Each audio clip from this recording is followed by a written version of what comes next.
I'm going to try and survive the next 100 days in one of Ark's most hardcore mod, Ark Supreme. Here on Ark Supreme, you would need to work your way through different tiers of dinos, defeating a boss for each tier to progress, finally making your way to Wukong The Destroyer. Can I go all the way and defeat Ark Supreme? This is how my journey began. You see, I had no idea or plan on how I was going to survive this challenge. All I knew at that point in time was to run.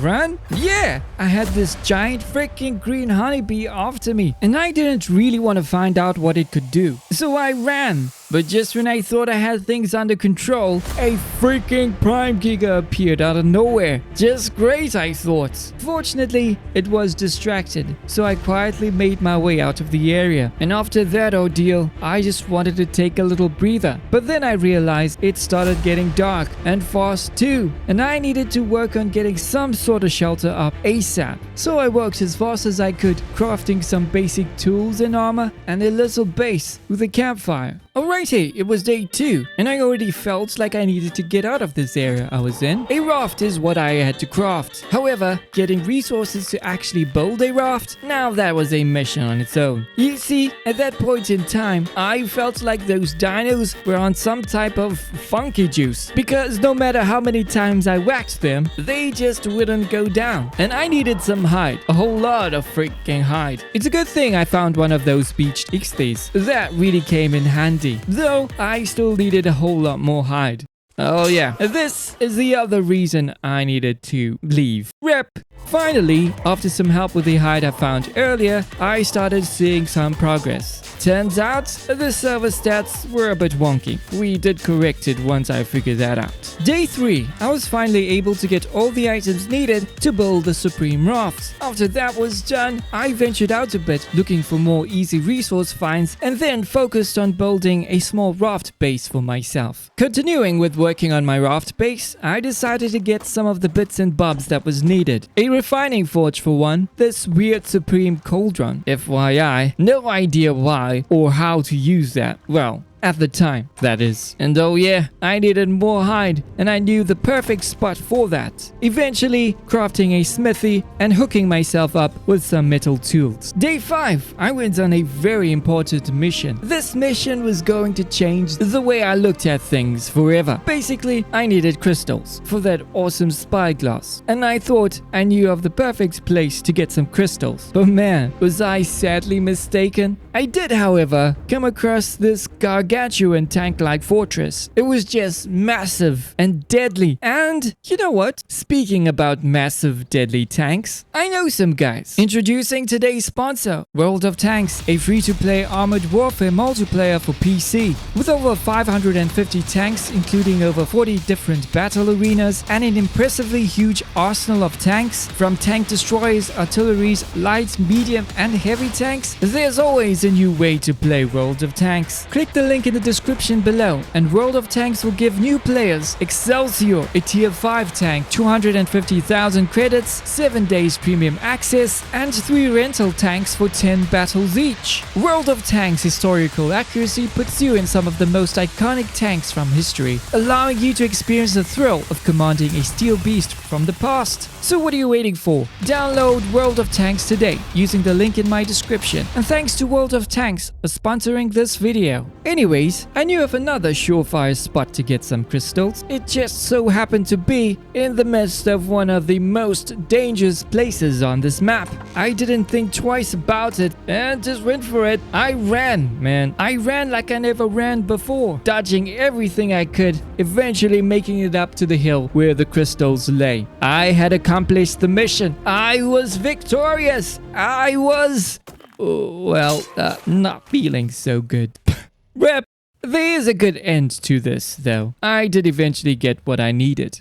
Yeah, let's go! To get things rolling here on Ark Supreme, I had to tame some honeybees. They were needed for specialized honey, might I add. So off I went in search for a Delta honeybee. That was the very first variant I could go for. Spotting one down at the beach, I went after it with crossbow in hand. And after using a few arrows, I managed to get down the bee, bagging myself a bee summoner and taming a Delta honeybee. Back at base, I tried to figure out exactly how how this bee worked and what it could do. Also going after a preserving bin, as I needed a place to store all that honey I was about to get. Day 7, I was finally able to get myself the Supreme bench and a few other Delta variant items. The other important elements that I had to get was different types of ores, and for that I needed to tame a resource gacha. You guessed it, I found some at the beach and had to passive tame them with stones. While taming the gacha, I was attacked by some more honeybees, and one of them was an alpha variant. Perfect, I thought, as I needed to get one anyways. Well, alpha honeybee acquired. I sort of settled in with this tiny little island I was on, and also I was sharing it with Muffin Man, so it made things quite safe and I didn't have to worry about those dino attacks. In the end, I decided to make this my home, and over the next few days I went on building a tiny little stone base with dino gates surrounding it, just for that little extra protection. Considering I was at base for these days, I went on breeding the gacha I had with one of Muffin Man's gachas to get a gacha with one of those special ores in their production wheel. Yes, I did manage to get one. Actually, I was able to get 2 of those special ores, and then whilst I was at it, I went out and tamed a Delta Dodo. Now those were pretty awesome. Righto, it was day 11. One thing you ought to know about Ark Supreme is that you would need to farm a whole lot of blood. The only dino I had that was strong enough was the Dodo, and I wanted to try my luck with it. All was going well. I was actually farming Delta blood. I must say, it did take a long time, but I eventually got some Delta blood. So after a good day's work of farming some Delta blood, I decided to call it quits. But then, just then, as I was about to call it in, I was chased by a freaking prime spider, man. I tried my best to shake it off, hoping it would aggro onto something else, running as fast as those little dodo legs could go. Inevitably, the spider was just too quick for us and eventually succumbed to the power of the prime spider.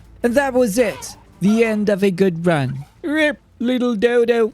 You shall be missed. It was day 12, and I went out in order to grab some of those Delta crystals. I needed those crystals for their essence, and those essence were an important ingredient for kibble making. And to get those crystals, you needed to take down some Delta dinos. Yeah, pretty tough ask if you ask me, but I had to try. So I went out and looked for some dinos to take out. I took down some of those smaller critters for some quick crystals, and then moved on over to more bigger game like the parasaur. Unfortunately, I somehow got stuck on one of those parasaurs, and it had quite an amount of HP. So you could just understand how long it took to get out of that one.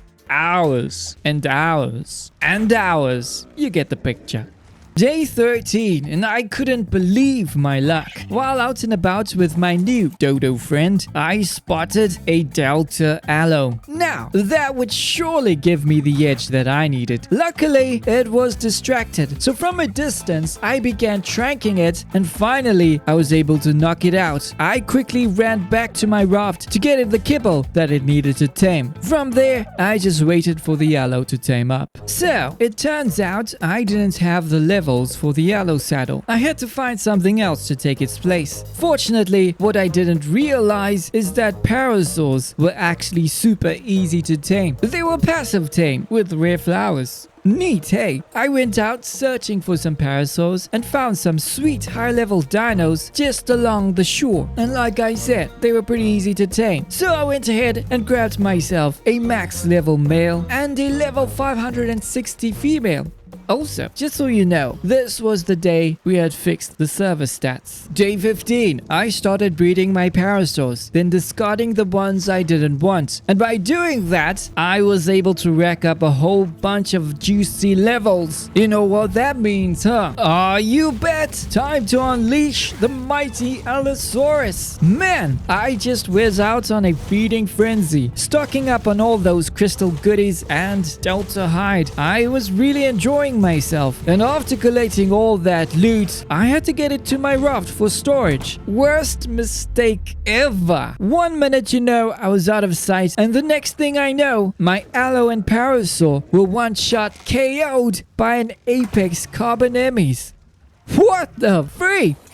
Oh well, the next day I was out and about again with another parasol, and I spotted another freaking aloe, and it had better stats than the last. I just had to tame it. Again, luck was on my side as it was distracted. All I had to do was trank it from afar and then wait for it to fall off to sleep, and of course, getting it some kibble to tame up. Day 18, I went out with Muffin Man in search for another aloe to tame, a mate for my first aloe. For some reason, Muffin Man thought it was a good idea to roam around in the snow. Yeah, let's just say that didn't last very long. He got smashed by some gorilla boss. LOLs. I mean, I was like, nah, I'm not going to be able to survive that. So that was me out of there as fast as I could. Wasting much time at the snow, I decided to go for the remainder of the day to level up my new parasol. Day 19, the search for an aloe to mate continued. I had a pretty good idea of where I could find some, and lo and behold, I had hit the freaking jackpot. A freaking 520 aloe, and again, it was busy chomping on another dino, giving me the space and the time that I needed to trank and knock out the aloe. Once that was done, I rushed off to the raft to get it the kibble, and from there, I just waited for the aloe to tame up. It was day 20. Of course, you should know what was going to happen, right? Yup! Breeding my aloes for that boss fight. So, while I was busy with my aloes, Muffin Man called and said that there was a max aloe around. And I was like, oh yeah, I need that shiznit. So I raced up to where Muffin Man was. And what a champ he was, as he tanked while I tried to knock out the Delta aloe, shooting it with as many trank arrows as it needed. And eventually, I was able to knock out the Delta aloe. I just needed to get back to my raft to prep up the kibble that was needed. But you see, it was only much later that I had managed to get the kibble ready. And well, it was kinda dark, and I couldn't really see that well. And then there was this electric raptor nearby, and that combination doesn't make for good stories. So yeah, that is where the story actually ended. Rep! Just kidding. So, I waited for daylight before making my way up to the aloe, gave it the kibble and waited for it to tame up. Later that day and throughout the next few days, I continued breeding a new set of aloes in preparation for the first boss fight. Now that I had bred my army of aloes, I had to train them and to get those levels up in order to take on the Delta boss. So, for the next few days, I took my army of aloes to the beach, jumping on any and everything that they could get their teeth into, racking up a whole lot of levels and some much needed resources. Speaking about resources, I needed that Delta hide for all of those aloe saddles, so I focused on farming that as well. Okie dokie, my army was leveled and almost ready for the boss fight. I just had a few more preps to do, so while I rested my aloes, I went ahead working on getting them some healing brews, perfect for speeding up recovery times. Oh yeah, it was time to face off against the Delta boss. I summoned in the mighty green Jerboa and instantly commanded my army to attack. We rushed the Jerboa so fast, I swear it had no idea what hit it, because 1 minute it was there and the next thing I knew, there was this huge explosion. Luckily, I did defeat the boss and unlocked those special items needed for the next dino tier, so all was good. It seemed like I needed to start growing some seeds, and for that, I had decided to go after those giant dung beetles. I needed fertilizer, and a boatload of it too. Something told me that those dung beetles would do the job, so the search began. I went to the usual places where I had seen them often, but as per usual, on Ark, if you're looking for something, you probably won't find it. I then decided to go a little further with this search, and again came out empty-handed. Frustrated with this result, I gave up and went back to base. And instead of wasting time, I decided to work on a little area for my seeds, got up some crop plots and worked on some piping. Ah man, I persisted with the search for a giant dung beetle, hoping that my luck would change. Yet again, there was no freaking dung beetle in sight. Not wanting to waste any more time with this, I decided to go old school. Back at base, I crafted a few compost bins, and then I went went out again to tame a Phaeomia. Fortunately, that was easy enough to find and to tame. Day 32. Well, I continued working on some more crop plots, as I needed more veggies for alpha kibble. Tamed a few alpha honeybees, and guess what? Look who finally decided to pitch up. Jeez, that took long enough. Anyways, I had to grab it, so I went ahead and knocked it out and got the kibble to tame this little bugger. I began working on a more permanent base. I liked the area I was in. It was well situated and away from all of those nasty creatures, so it was a no-brainer for me. For this build, I had some inspiration from Muffin Man, as he had some type of marina theme going on, and I kinda dig that feel. So, I went out gathering all of the resources needed, crafting all of the structures that I thought I had to get, and used the landscape to build my masterpiece. One thing's for sure, this was a crazy build. For one, I had no idea what I was trying to do. And two, well, the terrain wasn't that favorable for construction. Now with that in mind, that brought about a ton of extra work and a ton more extra structures and a whole lot of tweaking. Alas, when it was all said and done, this is what I ended up with. Quite a work of art, I must say. Simple, but beautiful. Of course, I wasn't 100% done with this yet. There were still a few things that I need to do, but of course, that was for a later stage. Alrighty, it was day 38, and I was somewhat done with my base. Now, it was time to focus on a greenhouse. I needed a huge one because there were a whole lot of seeds and crops that I needed to grow. Again, taking some inspiration from Muffin Man, I built a simple yet effective greenhouse, complete with a number of crop plots and piping, although I still needed to get some crystals to complete the build. It was day 39, and I thought I needed a little break from all that grinding that was going on, so I decided to chill a bit. And yes, that was by farming some more resources, metal and crystals for the greenhouse.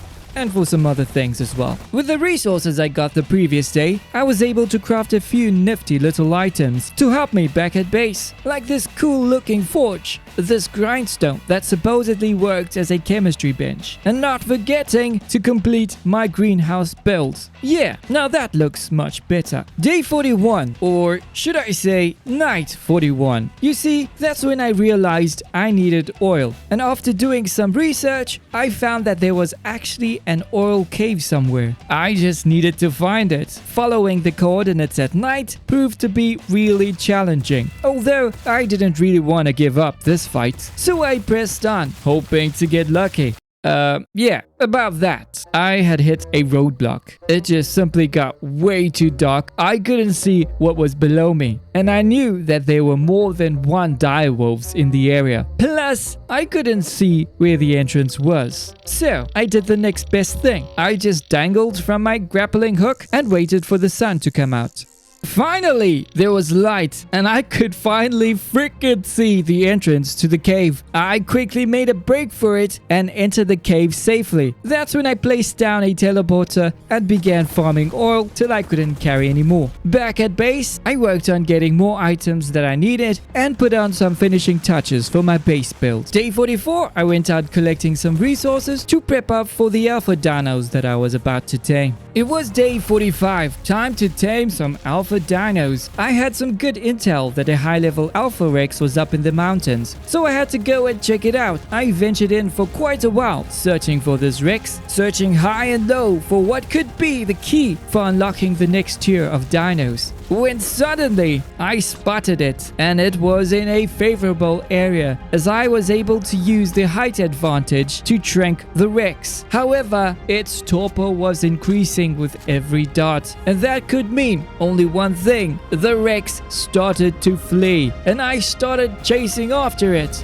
But just then, there was this little incy-wincy thing going on. There was this freaking huge prime deathworm after me, and I didn't wanted to stay and find out what it could do. So I ran the other way, and it started chasing me. Like, what the freak? I ran as fast as I could, trying to shake off this deathworm, but it continued following me. and for quite a distance too. Luckily, at some point I managed to lose it and then found my way back to where I left the Rex. From there, I continued tranking the Rex until it was knocked out and gave it the kibble it needed to tame up. While out and about looking for a Rex, I found a max level female in one of my usual paths. This time, I thought about using a trap, so I built one and found a good spot to place it down. I then proceeded to kite the Alpha Rex into my taming pen. Let's just say that didn't work out as planned, although it sort of works in its own way, kind of thing. You see, the Rex aggroed onto my taming pen, and that gave me the opportunity to strike.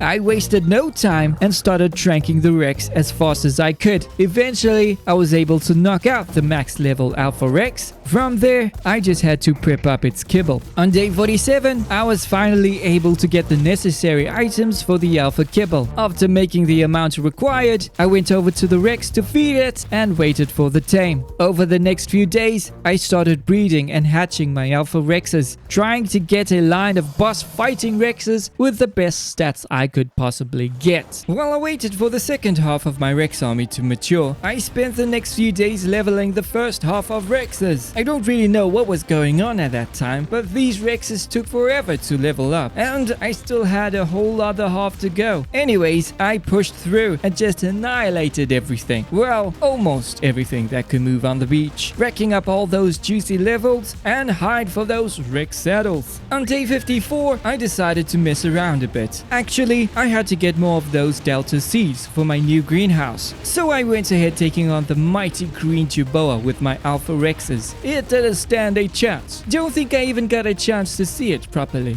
Yeah, it was that quick. Here's the thing. Ark Supreme had an update, and for some reason, it reset the items that I unlocked, and I didn't have access to the Alpha tier. So yeah, I had to fight the Delta Juboa boss again. This time I was overconfident, and that led me to my demise, sadly. However, all was not lost. I somehow managed to stay alive long enough into the fight to actually unlock what was needed. For days 56 to 58, I continued leveling up the second half of my Rex army, jumping on anything we could find, also working on farming up some Alpha hide for more Rex saddles. Day 59 was sort of a chilled day. I just prepped up for the next Alpha boss fight while resting my Rexes, cooked up some dino healing brews to speed up recovery times, and opened hundreds of those gacha crystals. It was a new way of farming materials now, thanks to Muffin Man. Day 60, it was time to face off against the fearsome Fire Tempest. For this, I thought of a different strategy. I thought of sending in small waves of Rexes instead of sending them all at once. That's exactly what I tried to do, sending wave after wave to attack the Fire Tempest, doing some real damage to the Alpha boss, but ultimately meeting the same fate as the previous Rexes. My Rexes fought valiantly, giving it their all, sacrificing their lives for the greater good. In the end, we were victorious, taking down the Fire God and rewarded with Apex spoils. There was no time to rest just yet. I needed to prep for the next tier, the Apex tier. Well, this time around, I had to get a special item, the Apex Chainsaw, and for that, I had to take down some tech dinos. These tech dinos weren't your normal type. They had some OP freaking HP, about 10 million worth. This was going to be one heck of a fight, that I knew. With the odds stacked against me, I pressed on, fighting till the death. Eventually, things turned around for us. The trike got stuck, and I was in a good position to finish up the job. And then, all was left to do was grab the items that I needed. Oh man, it was about that time to farm up some Apex bones for bone nail used in Apex kibble. What I didn't know is that if you attacked these skeletal dinos, not only do you have to deal with its crazy HP, but also every dino nearby. Like what the freak? They instantly aggroed once you touched the skeletal dino. So you must know, things didn't really go so well. However, I did get what I was looking for, them bones.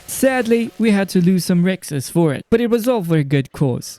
It was day 63, and the next thing on my list was to get an apex honeybee. Now those were spotted in the redwoods. Fortunately for me, I had a Rex, so nothing really aggroed on me, making this trip to the redwoods a walk in the park. I was able to find and bag an apex bee and a few of the other bees as well. Ah yes, day 64. Back at base, I had everything ready to start prepping up for some apex tames, so I worked on getting apex kibble and getting all the items in order to craft a couple apex tranks. Day 65, here we go! It was off to the redwoods once again in search for an apex megatherium to tame. Not far off, I spotted a 580 male, so I grappled a nearby tree and began tranking the megatherium. Unfortunately, the megatherium refused to hang around. I had to chase him down with my Rex and try to trank him at the same time. Luck was on my side this time around. The megatherium fell down into the lake that was surrounded with high walls. It was pretty much stuck at that point and made for an easy tame. I knocked it out, gave it kibble, and waited for the mega to tame up. Day 66. I was back at the redwoods. As I was leaving the previous day, I spotted another high-leveled megatherium, and this one was a female. Wasting no time, I began tranking the mega while on the back of my Rex. We played cat and mouse for some time, but I was on target for the most part. After a grueling chase with the megatherium, I managed to knock it out, gave it some kibble, and well, I just waited for it to tame up.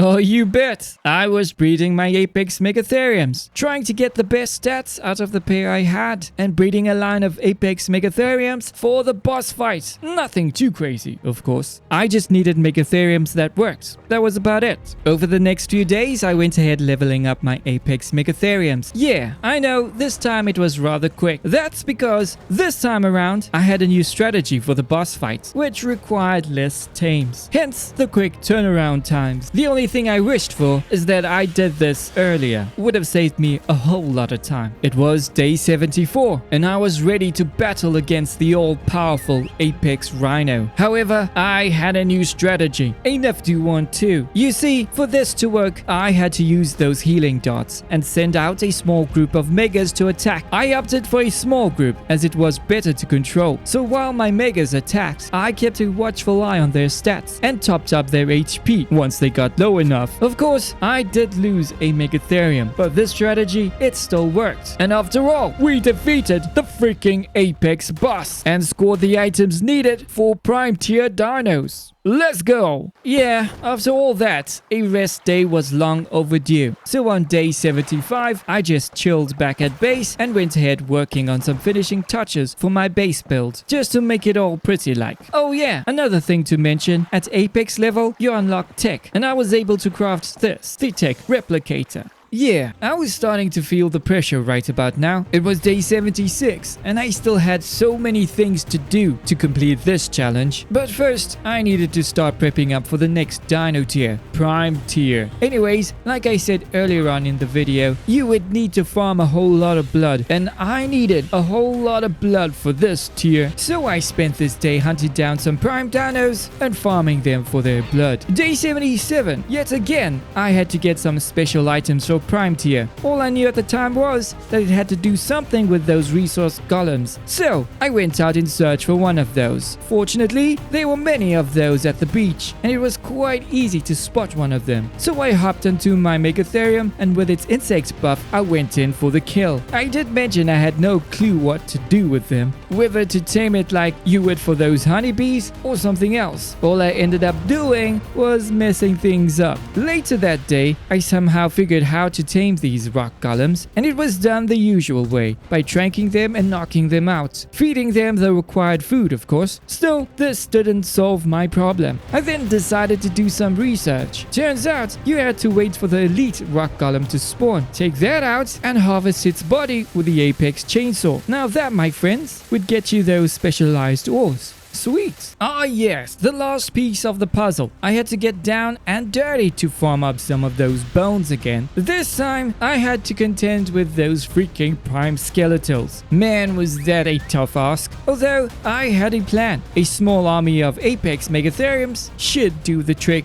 It did do the trick, alright. But it felt like I was taking on a mini boss or something. I even had to check up on my megatherium's HP, for crying out loud. That's how crazy it was. Long story short, short, I got what I needed, them prime bones. Day 79. Yo, this was probably one of the craziest things I've ever done. I went out hunting a prime giga. Up in the mountains, I had good intel of a high-level prime giga, so I traveled to the area and searched for the giga. Luckily, I had spotted it, and it was in sort of a good position. I say sorta, well, that's because I thought I was safe and in a good position to trank the giga. Yeah, about that. You wouldn't think that a giga could be such a great climber. Yeah, neither did I. Anyways, I got back to the area. This time, a lot more cautious about my surroundings and never left my Megatherium for a second. I continued trying to trank and chase down the giga for quite a while. Eventually, it got itself stuck in the water somehow, and I made quick work of knocking it out. Got it the kibble and waited for my prime giga to tame. Alrighty, here's the thing. I spotted another high-level giga somewhere in the mountains. Like, I just had to have it by any means necessary. I began tranking it, hoping for a bit of luck to take it down. I got so into this tame that I didn't hear a Rex that was nearby and got jumped by it. Not realizing that my Megatherium was on neutral either, it charged at the Rex and landed within the grasp of the prime giga. At that point, I was freaking out. My Megatherium was about to die, but then again, this was actually the break I needed. While the giga was busy with my Megatherium, I tranked it as fast as I could, and its torpor, well, it got super high and it started to flee. So I chased it down and continued tranking it. Soon after, I was able to knock it out, gave it some kibble and waited for the tame. From there, I rushed straight back to base to start breeding my gigas. I wasn't even bothered by stats at this point. I just needed tames to fight the boss. Day 83. Well, I didn't breed crazy amounts of gigas for the boss, just a few, so leveling them up wasn't going to take too much time. I spent day 83 leveling the prime gigas I had ready for the prime death worm. Day 84. I was ready for the freaking prime boss fight, and don't be fooled, you would need a boatload of blood for that. Luckily, I found a workaround for it,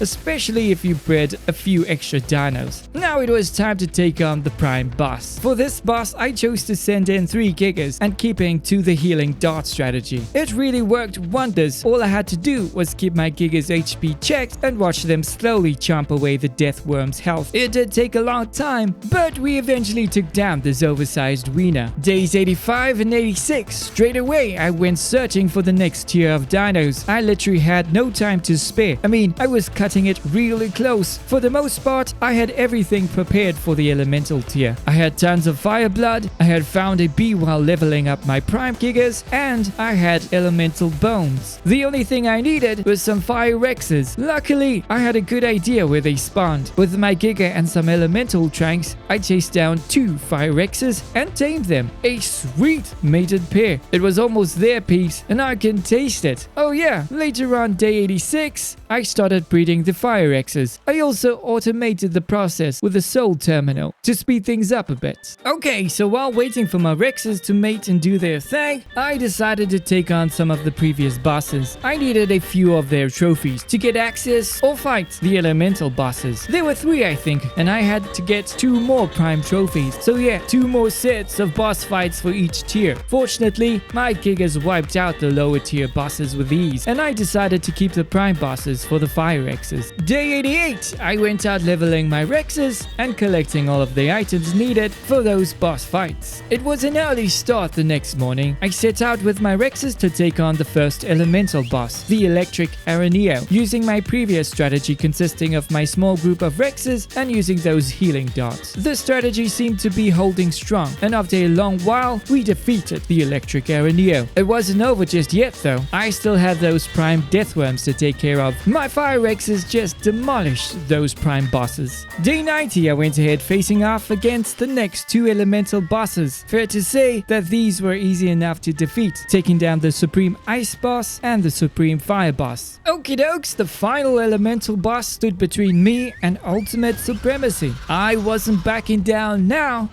Just one thing. You see, this boss wasn't that difficult actually. It just had a whole lot of HP, which I think was a bit messed up. I also found that it wasn't doing a lot of damage to my rexes, meaning that I could manage a bigger group of rexes during this fight. So I sent in all of the rexes I had to defeat this elemental brood mother. Okay, in order for me to take on the next few bosses, I had to get a special dino. I had to go for the Reaper Queen. To get that, I had to venture into what was once called the Wyvern Lair. I searched high and low for a good level baby Reaper and had to clear the way of all those nasties around. On the surface, things didn't look so good. I had to dive into one of the caves. Before you know it, I struck gold, finding a 580 electric baby Reaper. I instantly started tranking the Reaper as it was easy enough to tame with my Rex. I knocked it out, cleared the area from all other creatures, and tamed the electric baby Reaper. Oh boy, these 2 days were the worst. You see, to get the vampiric Reaper, you would have to evolve the baby Reaper with the soul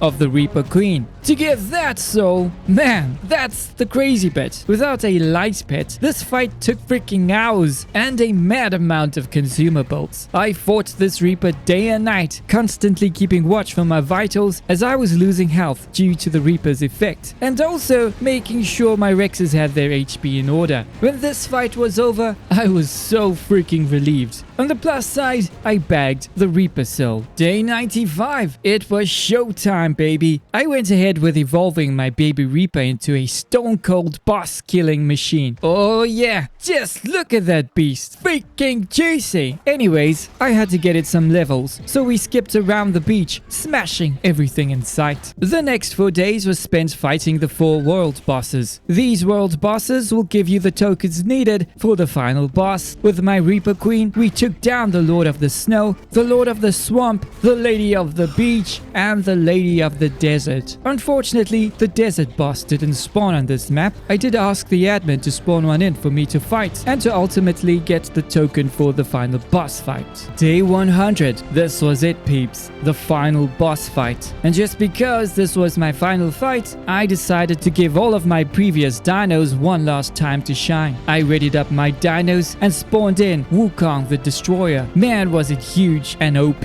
Freaking 2 billion worth. It simply destroyed all of my lower tier dinos. They barely scratched it. At that point, I knew it was left up to me and my Reaper. We charged in, attacking with all our might. However, it seems like it was going to be a mammoth task. As the night wore on, we exchanged blow after blow, each determined not to lose the fight. We battled relentlessly, the sounds of our strikes echoing into the early hours of the morning and throughout the day. Yet, as the sun began to rise, a glimmer of hope appeared. I noticed signs of weakness in my opponent, and Wukong, well, his HP began to dwindle. With renewed energy, I launched a final assault, trading strikes until there was only one left standing. In the end, it was us who emerged victorious. We had conquered Ark Supreme.